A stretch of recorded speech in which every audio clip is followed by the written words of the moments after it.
JT 試車，今日終於有時間同大家試車，因為連續3個月啦，比賽活動咧一個禮拜接一個禮拜冇停過。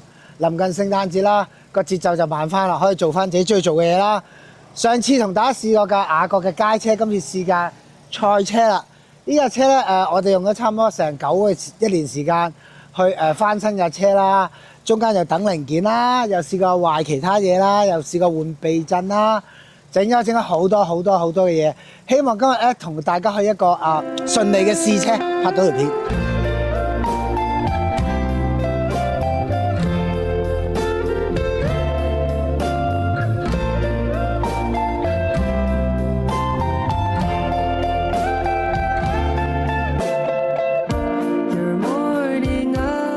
成架車嘅外形過一次啦，咁頭冚就係原裝啦。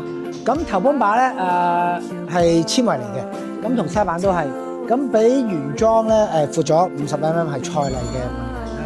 咁就 one piece 個頭泵把係，咁個沙板都係咧見過啦，係一般嘅纖維。咁入風口咧，中間帶大家睇下，呢個好大嘅位置咧，就係入呢個intake 啊，呢個入氣風箱嘅位置。咁左右兩邊咧，呢個窿位咧就係 brake 制動嘅位置，因為可能嗰陣時賽例個寬鬆程度啦，所以佢嘅風位做到好大。尾沙板啦，過嚟車咪睇下，呢個裙腳就係配合翻佢個頭沙板啦，一體個溫邊啦。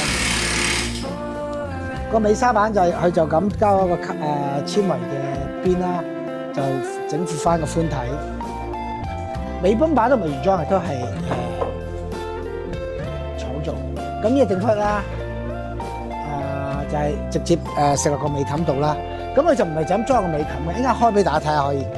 佢咧呢個定幅咧就因為賽例嘅要求咧，所有高度啊、闊度都有限制啦。個尾冚咧，打開俾大家睇下分享下先。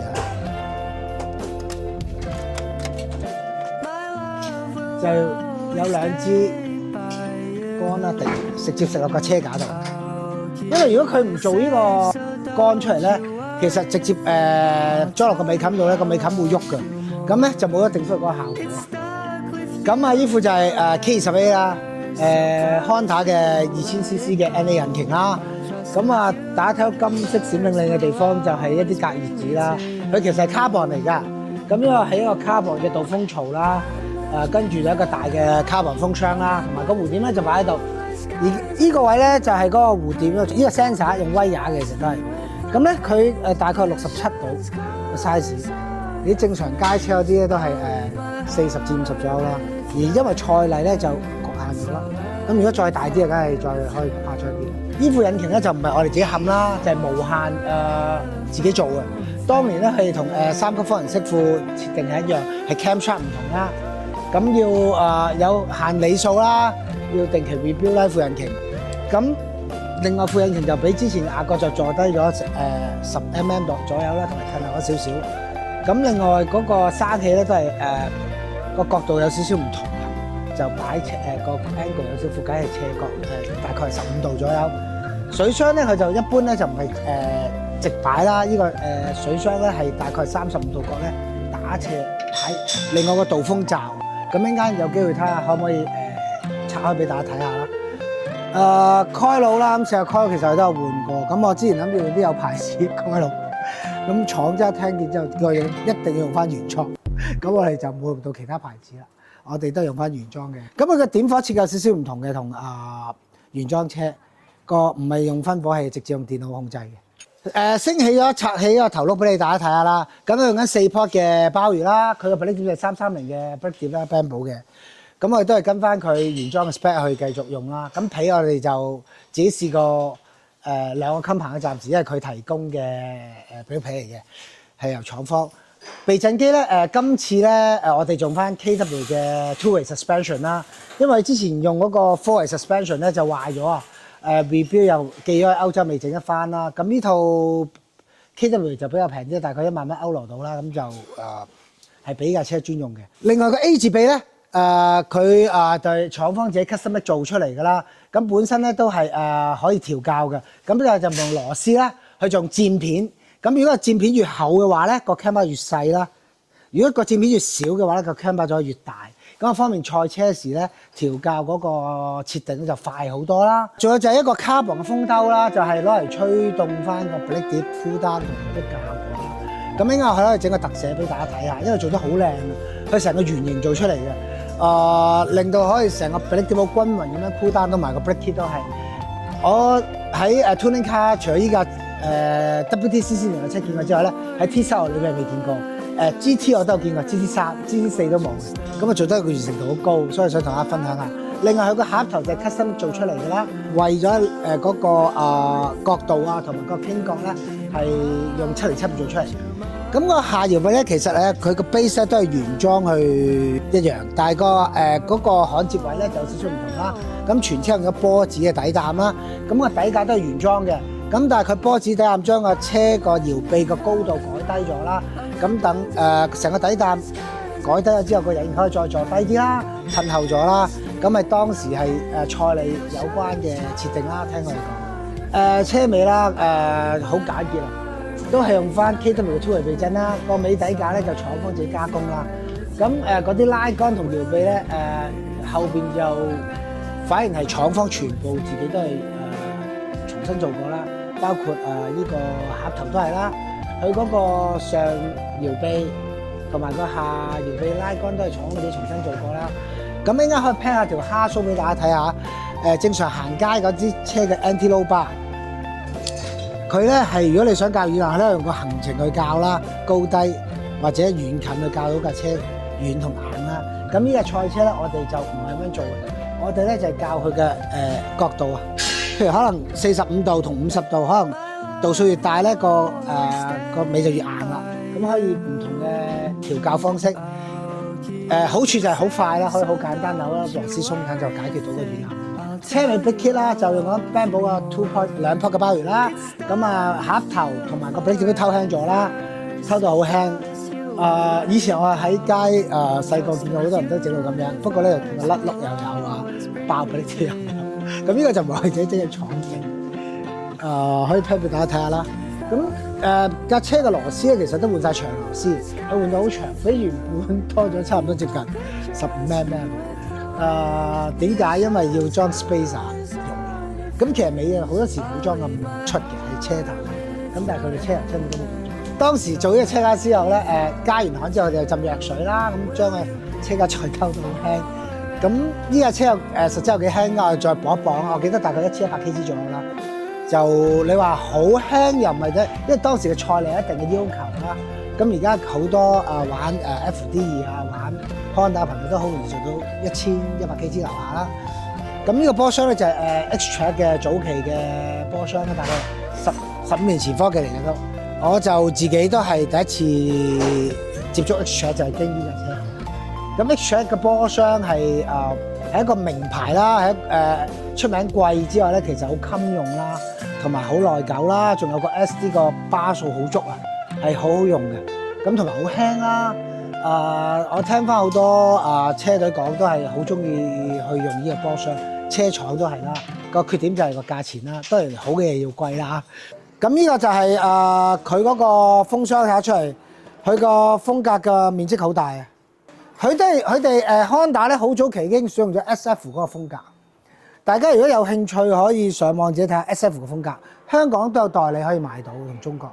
因為最早用咧，以我所知 HRC 嘅電單車用佢哋嘅產品先嘅。後尾佢哋到房車啊，同 T7 GT 啊，都係用佢嘅風格。佢哋有個專利攞咗咧，個 filter 係特別薄嘅，有賽車即係競技用啦，同埋行街度使用嘅。賽道用咧係好薄嘅啫。所以大家如果對中意有陣時去間唔中 check day 玩嘅話，可以買一個呢個風格試下咯。就算你用緊原裝嘅風箱，個分別都會好大嘅，好明顯，把聲都唔同嘅。咁另外可以俾大家睇下無限設計嗰抽寫意招啦，就喺呢個位置啦。咁4出1嘅無限寫意招。咁呢個就係嗰個鬼面罩啦。其實咧，佢由最左邊啊已經開始咧有一個導風罩嘅原理咁樣，佢個面積好大。佢係好想咧啲好多嘅空氣，然之後壓縮完之後落個風箱度，直接翻個經弧點入翻個儲風批。咁如果街車咁就做唔到，因為你會有冷氣啦，又會有其他需要散熱嘅嘢啦。咁咁但係因為呢個係賽車啦，咁啊所以淨係水箱啊、油庫啦散到熱啊，同埋入風夠咧，就可以解決個問題。咁呢間頭燈咧，犀利啦，係唯一原裝嘅喺架車度，係冇改眼燈嘅原裝。仲有個倒後鏡都係原裝嘅。咁佢都用快拆啦，咁用個 Spark 個軚環，個軚環個賣相就麻麻地，不過原裝啦，用翻佢。佢就係用緊 Motor 嗰陣時嘅舊款嘅藍色嘅液晶體標板啦。咁睇嘅資訊又唔係好多嘅，但係都勉強夠用啦。我都唔係用咗好多次。咁啊，呢個 stick 咧就係咩咧？係個波棍啦。除咗入一波去踩幾指之外咧，跟住之後一路都係順序拉同推都係唔需要踩幾指噶啦。咁呢個藍色扣係咩嚟嘅咧？就係入後波，一壓住佢之後再推前入翻後波。咁另外銀色呢支棍掣咩？呢個就係一個手掣，油壓嘅下阻力手掣。哇，好就手出得好好。而家我哋揸嗰啲 T-Style 咧，好唔拉更，出咗喺呢個位置。如果喺翻呢度咧，我諗起步會容易好多啲 T-Style。咁另外右手邊呢個 panel 呢個台係有窗門嘅開關掣啦，頭尾俾呢嘅分佈嗰個按鈕啦，電嘅總掣啦、start 掣啦。咁另外就 AP 嘅前後分佈嘅拉桿都擺咗喺司機好就手嘅位置啦，好窩心啊！比我而家揸嘅 T-Style 更加窩心我覺得。好就手嘅多啲嘅。另外呢張凳咧同安全帶咧，其實咧就唔係原裝嘅，因為將條安全帶過晒期啦、霉晒啦，張凳爛咗。咁係用緊 Sparkle 嘅，我就覺得唔靚啦。咁啊，因為我哋攞呢架車翻嗰陣時係想紀念翻無限52週年，咁啊用翻無限嘅賽車凳啦、無限嘅安全帶啦擺翻落去。因為呢架車用緊無限正宗嘅引擎啊嘛，咁我係想保留翻無限嘅味道啦。仲有呢塊 carbon 嘅防撞板啦。呢個防撞板唔係攞嚟裝飾嘅，係攞嚟防撞，因為咧本身係車門係冇得防撞桿。咁但係其實呢架車嘅 roll cage 都打咗有個交叉嘅焊接位。因為賽例嗰陣時咧規定咧後尾後加嘅嘛。大概需要係我記得係1萬蚊歐羅左右。因為 T-Style 後尾都有嘅，其實 FK7 都有加呢塊嘢。FK7 嗰塊大概係6萬蚊港幣。咁呢塊嗰陣時我聽佢講好貴。咁啱啱試完第二節啦，咁避震改個設定啦，就未係最理想啦。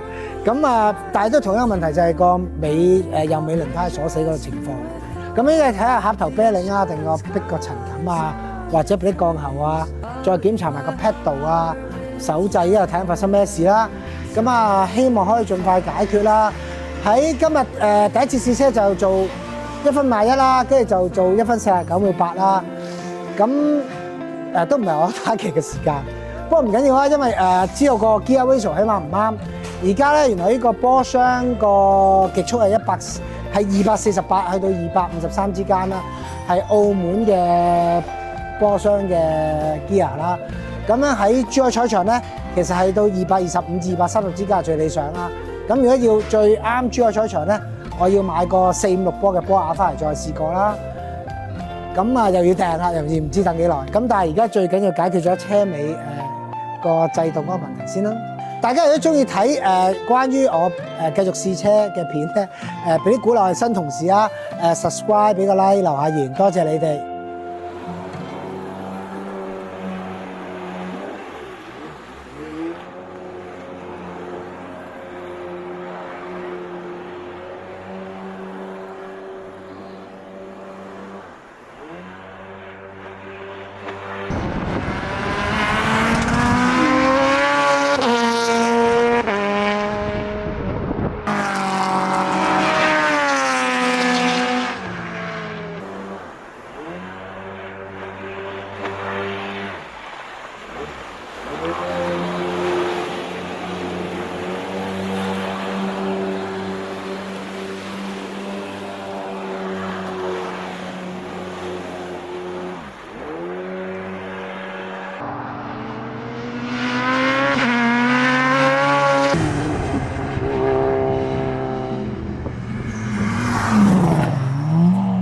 好開心啦！試完車最尾一節，終於將啲問題解決晒啦。班伙計好認真啊，幫我拆散晒俾啲鋼喉啊、分油器啊，去檢查啦，發現咗個分油器個嘴係有塞咗啦，咁啊令到 Blake 個油尾卡成鎖死啦，跟住就換咗個新嘅啦，咁個 Blake 就解決咗問題。